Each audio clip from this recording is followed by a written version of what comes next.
Doktor, bunlar da Hindistandan gətirmiş. Yox, bu Hindistandan gəlir, hə bu? Hindistandan gəlir. Hə, Hindistandan gəlir. Nə üçündür bu, doktor? O yaraları sağaltmaq üçün, üz dərisini gözəlləşdirmək üçün, ləkələri götürmək üçün, qırışları götürmək üçün. Çox gözəl bir şeydir Səmir. Ümumiyyətlə, dava dərman çox orada elə bil ki, Hindistanda... Çoxdur, çox zəngindir. Çox dərman florası su ilə bitkilərlə çox zəngindir. Onlar təbii sularla müalicəyə hədsiz üstünlük verirlər. Bəs bu arı, zəli məsələsinə bilirlər ki, siz arı ilə, zəli ilə... O arı məsələsi qəlizdir. Arı məsələsi çox az yerdə var.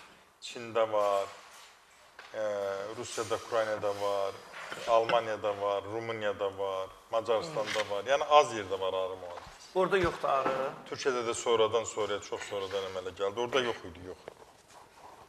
Ondan qurbağa müalicəsi də yoxdur orada. Orada danışdınız seminarda o müalicədə? Təbii. O miqrenə görə xeyli adamlar aldılar gələcək. Baş ağrısı, miqreni müalicəsi. Dedim, Azərbaycanda bunun müalicəsi bizdə var. Götürdülər vizit nömrələrini ki, gələcək inşallah.